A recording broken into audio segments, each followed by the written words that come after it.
Erokamano janeno mar LTN. Agone Nyasaye erokamano en okinyi ma jaber ma Ruoth oloso thuolo mondo achaka wuoye kodi e studio ka. Omiyo kapok adhi mbele adwa nafulrani mondo ing'e jal miwuoyogo. Nyinga en Pastor Agustino Omedo, aja Kisumu County. Maduong' moloyo to wara ahero Yesu kaka jakwath mar dhod chunya. Alemo gi kanisa mar duond warruok kod chang kata Vosh, sauti ya wokovu na uponyaji. E piny Nairobi ka ayudora e gweng' mar Lakisama. En okinyi ma jaber ma Nyasaye oloso thuolo janeno kata jawinjo mar Lolwe. Omiyo thuon wach ma kawuono adwa wuoye wacho ni awi marach. Awi marach. Tie kata okinyi sani nitie joma nena mapgi osebedo marach e wach moro kata machielo in one way or the other. To nitiere jal makelo e studio ka aluonge ga ni Yesu Rabi. Usipla salo sule mar okinyi. En e jal manyalo golo awi marach. Omiyo kapok adhi mbele kamoro amora ma intie adwa ni kulwi mondo weche duto te wakete lwet Nyasaye. Agoni erokamano Wuoro Maler akawo janeno ni akete lweti. Imiye winjo matut mondo weche madhi yalo kata madhi puonjo olok ngimane kendo timne dwaro mar dhod chunye. Alamo kan gi yie ni isemiye winjo e nying Yesu ma jawar. Janeno ka ok aketho sa mana kaka wacho ni thuon wach madawuoye wacho ni awi marach. Ing'e ni awi marach mako ng'ata ng'ata. Katibed gi pesa, katibed ng'ama riek, katibed ng'ama osomo, kata in gi degree, kata in jatelo, kata in ng'at manade, jachien nyalo keto gimiluongo ni awi marach. Omiyo thuon wach mawuoye wacho ni awi marach mako ng'ata ng'ata. To nitiere Yesu Kristo, jal manothonwa e msalaba, manosandi manogur, mano wacho ni notieko gimora mora, tiende ni notieko awi marach. Omiyo okinyi ma kawuono ni winji janeno. Nitiere jang'wech matek. To samoro ok onyal yombe ng'wejno. Chieng' moro nyaka yombe. Kata kineno wang' jowi, nitiere jong'wech miluongo ni Rudisha. Jomoko bende ing'e gi nying gi to winji. Jang'wech matek ok nyal yombe ng'wech pile. Chieng' moro nyaka yombe. Winji. Thuondi, joma thuondi maroteke ok nyal lo lweny pile. Kata kineno chieng' moro Saddam Hussein ma bende isewinjo ga wachne. Magi ne thuondi. Kendo ne gilo lweny e pinjegi. To chieng' moro lweny noloye. Tiende niya joma thuondi ok lo lweny pile to chieng' moro nyaka loye. Joma riek ok yud gik ma gikonyorego pile.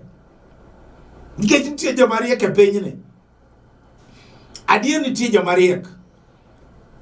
Kendo ginyalo yudo gik mabeyo ma gidwaro. To chieng' moro nyaka kosi. Kariambo ibro wacho ni pastor iriambo.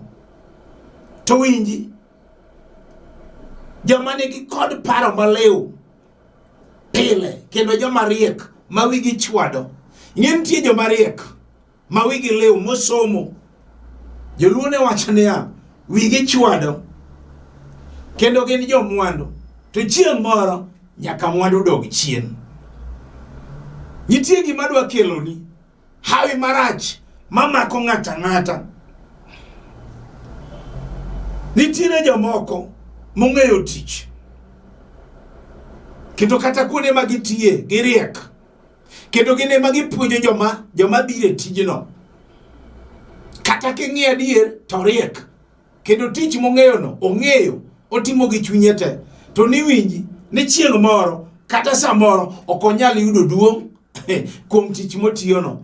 Onyalo jomoko mopuonjo ema biro chako kawo chiew. To en to dong' adong'a kama odong'eno. Mae momiyo kiji ma kawuono ni Thuon wach mada wuoye kata ma wuoye wacho ni hawi marach mako ng'ata ng'ata.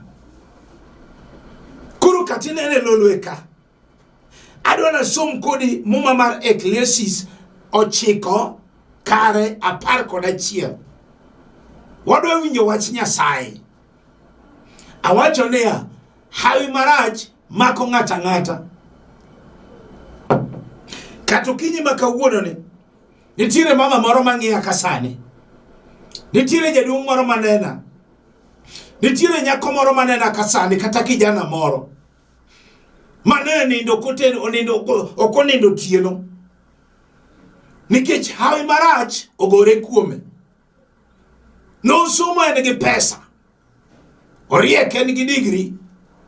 Osomo nyaka masters. To winji acha kolero nini ya. Ni jang'wech matek ok yombe ng'wech pile. Chieng' moro nyaka yombe. Mae momiyo Ecclesiastes 9:11 wacho niya, gimoro machielo mane aneno, gimoro machielo mane achaka fwenyo kata mane aneno ni e pinyni niya, jang'wech matek ok yombe ng'wech pile, kendo joma thuondi ok lo lweny pile, bende joma riek ok yud gik ma gikonyorego pile, kendo joma nigi paro maliw bende ok bed jomwandu. Joma ong'eyo tich bende joma ong'eyo tich bende ok yud duong' e tijgino. Kamano hawi marach mako ng'ato ang'ata. Mae thuon wach makawuono awuoye. Wayudo ka ndiko lero niya, kama thuon wach na owuoke wacho niya, hawi marach kata kamano hawi marach mako ng'ata ng'ata. Dogineno kinyalo bedo gi pesa. Mi wach ni pesa otas. Jomoko luonge no tas. Mano ber. Kendi riek. To winji. Samoro hawi marach mar tuo nyalo gore kuomi. Inyalo wacho ne ji niya, pesa nitie, pesa otas. Okawacho ni pesa rach. Awuoye hawi marach manyalo mako mama moro, kata jaduong' moro, kata nyako moro, kata kijana moro, ma wach ni pesa otas. To hawi marach mar tuo gore kuome. To nyalo bedo gi pesa kamano. To winji, tuo pod medore ameda. Iwacho niya, anadwa dhi osiptende madongo. Mokiluongo nyingi madongo naga kan. Moko mpicha. Samoro nyalo gori e Kenya kakiteri nyaka India. Nikech imanyo kodi konyruok. Pesa nitie, pesa otas. Awuoye hawi marach. Winji. Jang'wech matek ok yombe ng'wech. Chieng' moro nyaka yombe. Inyalo teri nyaka India. Ang'omi hawi, ang'omi ngima, samoro pun nyalo tambore yudore. Awuoye hawi marach. To Yesu kende, jakondo mula. Haluonge ga nosip Lazaro. Haluonge ga ni sule mar okinyi. Haluonge ga ni chieng' jamondo. En kende ema en gi teko mar ketho hawi marach mar tuo mosesandi. Dogineno katine jomoko deno ni tuo nane. Samaren maringe chogo, samaren maringe remo. Mokiluongo ni asma. Mokiluongo ni pressure. Mokiluongo ni sukari. Dakteche luongo gi nyinge madongo dongo. Hawi marach. To kawuono kelo Yesu rabi. Osip Lazaro sule mar okinyi. En gi teko mar ketho hawi marach mar tuo mosesandi. Awacho ni katiberi gi pesa, to hawi marach nyalo gore kuomi. Ma tuo tamre chango. Ma gini teri e piny joma tho. To kawuono kelo Yesu rabi. Awuoyo kuom hawi marach. Mandiko wacho niya, Hawi marach mako ng'ata ng'ata. Samoro nyalo bedo gi pesa. Samoro nyalo bedo gi pesa. Nyithindi bendi puonjo te. Nyiri nyaka joma chuo. To ni yani awuoro ni tich pod nyalo tamore atama. Awuoyo hawi marach mamako ng'ata ng'ata.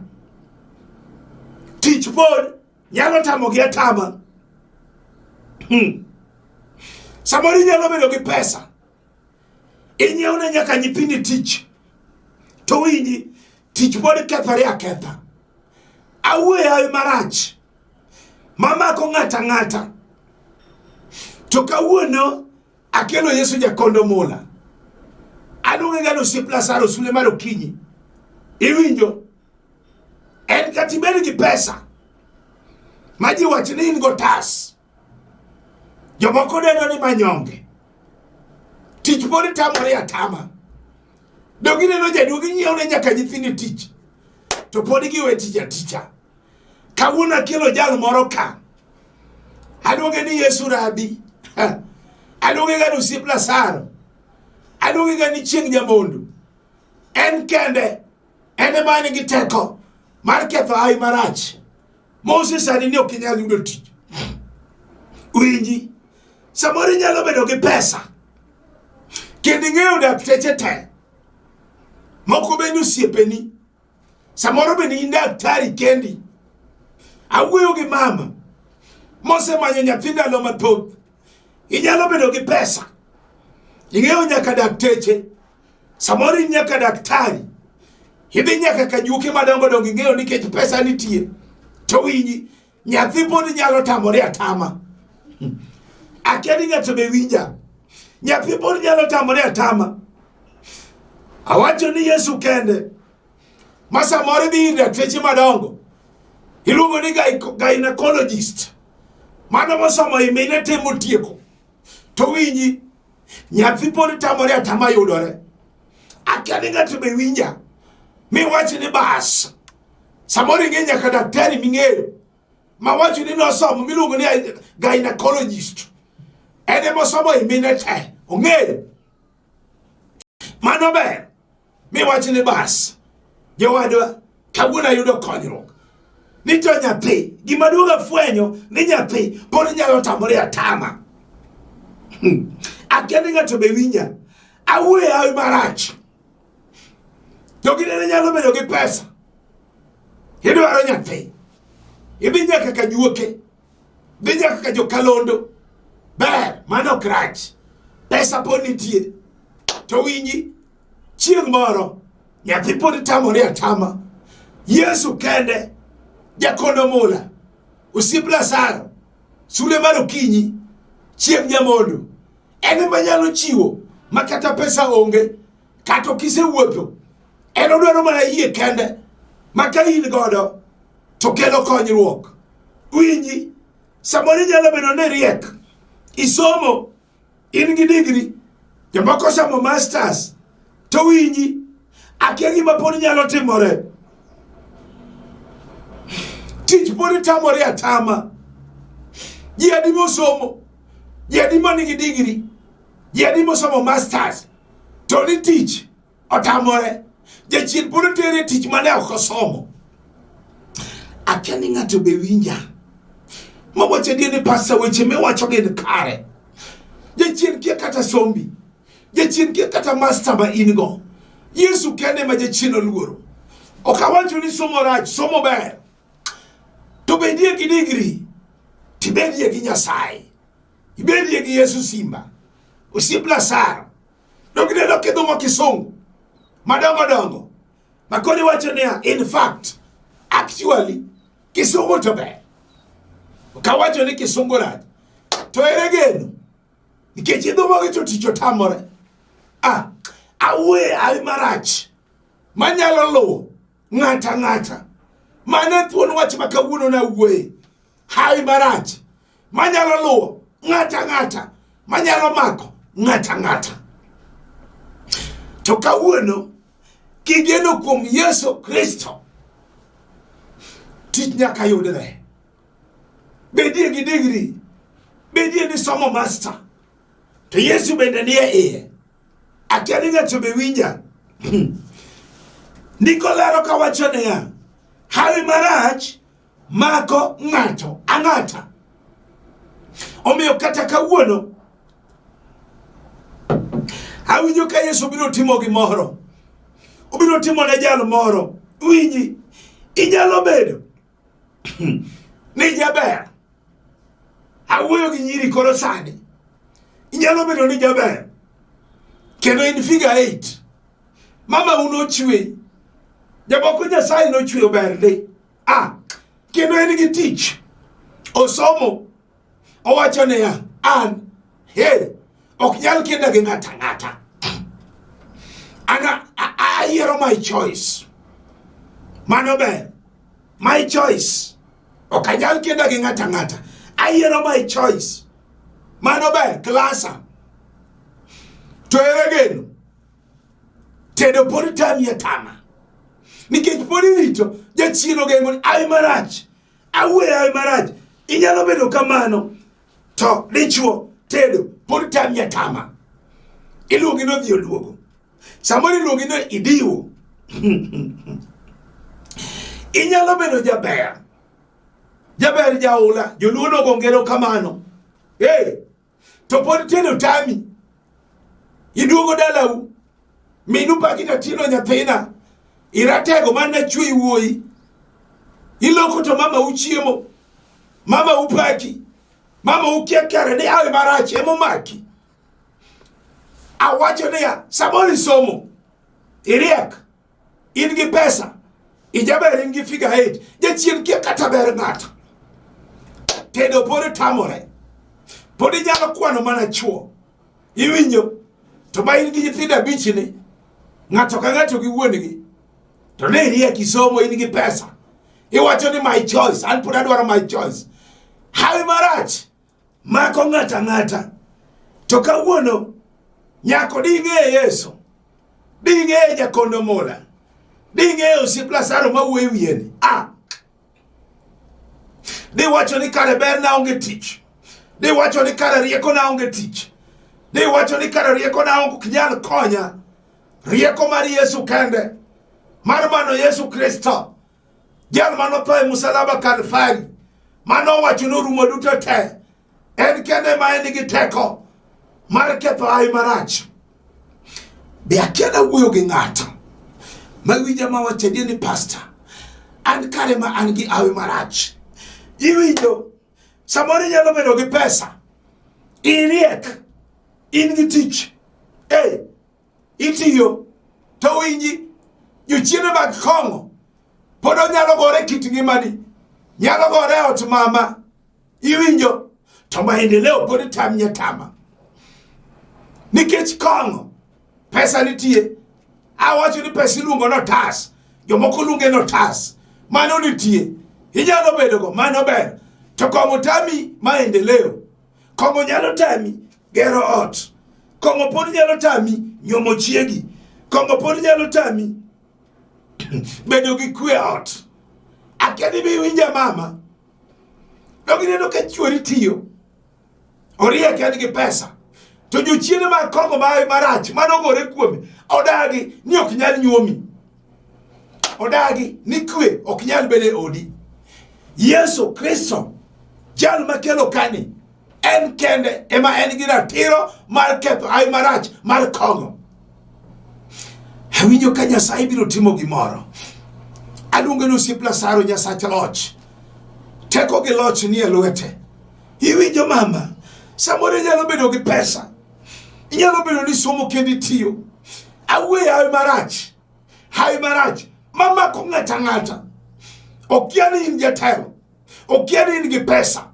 okia ni somo okia ni in gi master okia ni in gi degree okia ni jaber ba jaula hawi marach mako ng'ata to kawuono akelo Yesu rabi iwinjo inyalo bedo ni itiyo in gi pesa kendi somo to pod dhako mon dhako nyalo tami kendo to gineno ka in gi tich ikendo to mon dhi adhiya kendo tami chiwo weti ni yudo Iwacho ni anatie gima ne tima. Inyalo bedo gi pesa, inyalo bedo mariek. To kendi pod tami atama. Mon pod weyi aweya. Moko tingo nyaka misiko, tingo nyaka odi, tingo nyaka ot. Te. Miwacho ni anatie gima tima. Miwacho ni donga wenda tiyo jowadwa. Donga wenda tiyo tang'o machando dhakoni. Donga wenda rieka somo tang'o machando dhakoni. Iwinjo, jachien kia kata pesa ni. Jachien kia kata sombi. Dhako pod nyalo tingo gik moko te maweyi. Yesu Kristo kirwako kawuono ngimani to gimoro nyaka timre. Awuoyo hawi marach. Iwinjo, inyalo bedo ne riek. Inyalo bedo gi somo. Kendo inyalo bedo gi pesa. Inyalo bedo jaber. Ma wacho ni jaber jaula. To kwe pod tamore atame ot. Dogule no kapuru luongoru gi nyingele. Sweetie darling, honey, mago no rumo. Ta pesa nitie ot. Gimoro mara nitie ot. King'iyo fridge kacha, miketi opong'. King'iyo fridge kacha, chiemo nitie te. Aina gaina midwaro. Ka wendo donjo, ipenje gi kisungu. Ni what can you take? Mago jachien kia. Tang'o miyo kwe podonge. Ang'o miyo pod dhako ninde bedroom. To dichuo ninde sitting room. Ang'o miyo dichuo ninde sitting room to in ninde bedroom. Ang'o matimore? Podi go yago ya mama. Kata semina na sanini. Nitire joma onge kwe. Dako podi ger kapilo matindo. Jiweyo ga ni mono ok ger. Nyaka mon ger kapilo matindo. Otamo chwore nyaka duoge ot. Awuoyo hawi marach. Mama ko ng'ata. Makia kata pesa ni. Kia kata riek. Kia kata chiemo pongo fridge. Yesu Kristo kende. Nongonde kia moma. Isao chiko. Kaya uchia. Ni en kende monyalo kelo kwe. Akiani ng'ato be winja. Ijalo bedo gi pesa. Mi bedo gi mwandu. Mi somo me riek. Iwinjo. To jachien podi tami mana tingo nyathi. Ino ke mako. Jachien keto digolo gi dweche adek. Podi chwera. Akiani ng'ato be winja. Nikech ing'eyo dak seche. Nyaka gaina. Awacho na ng'eyo nyaka juoke. Iwinjo. To maich podi wuoka ni. Ang'o matimore? Chieng' moro muma kakisomo marika bich. Mo kadhi somo. 25. Jal moro, mama moro. Mane yose chwer kuom higni 12. Januari to December. Higa podi chwer to higni 12. Andiko lero niya. Ne en gi mwandu. Ne en gi pesa. No temo jothieth te. Manie piny ni. Tandiko lero niya. Sama ne mwandu ne norumo te.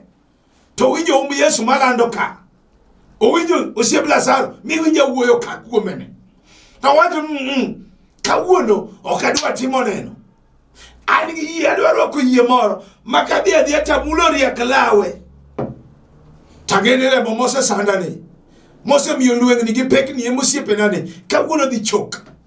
Donge notimore. Iwinjo. Ijalo bedo gi pesa. Mibedi gi mwandu. Mibedi ng'ama chio luoro.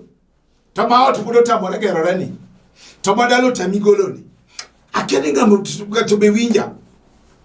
To mapodi gero malit usikoni. Hawi marach mawuoye. Mako ng'ata.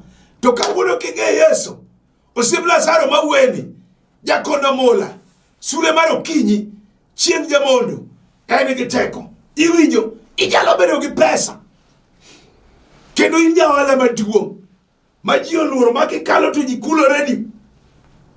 Iwinjo. To gope. Podi luori aluora. Hey. Samoro in gi yiedhi. Ringe nam. Podi yiedhi. Kethore aketha. Inyalo bedo gi mtoka e ndara. Hey. Mtoka. Pod ok rwak pesa. Gope pod opogi apoga. Inyalo bedo ne uso lewni. Ohala mora mora. To kony mar ohala no pod ok ine. Awuoyo hawi marach. Manyalo mako ng'ata. Donge piny ka. Awinjo. Sirikal nigi pesa. ka winjo gimoro iluongo no ngok bonyo, det bonyo, odonje Kenya ka. Kenya nigi pesa. Kendo ne oneno kogol ndeke manyalo kweyo, manyalo olo yath mondo nego gogo. Iwinjo to gogo pod medore ameda. Ai, iwinjo, awinjo tuo moro miluongo ni corona. Awinjo ni ene piny mar China. Odonjo nyaka pinje maoko, pinje manigi pesa madongo dongo. Tang'o momiyo tuo no pod medore ameda. Piny dwaro Yesu. Piny dwaro Jakondo Mula. Piny dwaro Siblasaro. Chieng' moro kijana moro biro ira ni pastor. No somo, ne en gi pesa, kendo ne en gi degree, no somo nyaka master. Tiwinjo, kendo ne pod otami atama. Mowacho ni pastor, ang'o matimore ngimana? Sama nadhi malamo ne Nyasaye, kijana ni nokendo. Achaka romo gi nyako moro mane jaber ndi, en gi pesa kendo tiyo. Odak kama isongo, to gima iluongo ni dichuo to tame yudo. Na lamo ne Nyasaye loch. Nyasaye mane gi teko. Aluonge ni sule mar okinyi chieng' jamondo. Sule mar okinyi kata kawuono awinjo kobro time chokro. Awinjo kobro timo ka. Adwaro somo kodi ndiko mogik nikech awinjo kod lamo kodi Nyasaye. Asomo kodi fweny. Achiel kar aboro wacho niya, Ruoth Nyasaye wacho niya, an e chakruok kendo an e giko. An e Ruoth Nyasaye manyalo gik moko duto te. Jal manitie kendo manitie, jal manitie kendo mane nitie kendo ma pod biro betie. Awinjo kadwa lamo kodi Nyasaye. Ndiko ma Nyasaye wacho niya, an Ruoth Nyasaye awacho niya, an Ruoth Nyasaye awacho niya, an e chakruok kendo an e giko. Tiende niya, kawuono giko mar chandruok. Kawuono giko mar awi marach. Mose sando mama manena kasani. Mose sando jatuongni. Nikech adwa na lam kodi Nyasaye. Ndiko wacho niya, Nyasaye bade ok chier be itio kodino. En gi teko mar biro kama intie moket awi marach ma jachien nose sandi godo. Wea ne gimitimo. Akia ine piny mane. Kata ini Uganda. Kata ini Eldoret. Kata ini Kapsabet. Kata ini Mombasa. Kata ini Luanda. Kata ini Boda. Kata ini Somalia. Kata ini Kisumu. Kata ini Kanye. Wea ne gimitimo. Kinyalo bako tiviti maki. Kinyalo gocho ge penye tego. Nikichadwa lamo kodi Nyasaye loch. Ndiko wacho ni bade ok chiek be itio kodino. Mamone winjo biro kama intie. Wea ne gimitimo. Kului mondo walam Nyasaye. Agoni yero kama luguru maler. Akao mama ni aketi lweti. Akao jaduong ni aketi lweti. Akao nyathima nyako ni make jana ni aketi lweti Nyasaye. Ne awi marach. Moja chie no segore kume. Ubeni entiu. Ubeni entiche modwaro. Ubeni endake modwaro. Ubeni endichwe modwaro. Ubeni enot. Ubeni enikwe mar ot Nyasaye. Anigi iye ni badi ok chiek be iti kodino. Biye kama entie. Titimne onegira nyisi. Alamo kanigie ni satimone. Nyingi Yesu majawani. Janeno mana kaka wacho ni nyinga en Pastor Agustino Medo. Aja Kisumo Kogony. Ae but school minungo no Korogona school. Ajal mowar kendo mopongi teko maro maler. Alemo ki kanisa madwaro kod chang. Voice sauti ya wokovu na uponyaji. Nairobi ka ebo Bishop Barack Odoro. Erokamano ne jatenda Archbishop Mama Winnie Owiti, Mama ma ero gi chunya, Nyasaye mudo gwedhi kamoro amora ma intie. Ayudora e branch mar Lakisama Nairobi ka, ji mang'eny osekao namba, bende oringo piny kanyo, moyudo konyruok. Kawa abiro kama intie kidwara. Namba mar simu en 0726 843941. Anuoyo 0726 843941. Namba machielo en 0750 38 34 99. 0750 38 34 99. Kao kamano to Nyasaye kwe mondo gwedhi kendo umi. God bless you.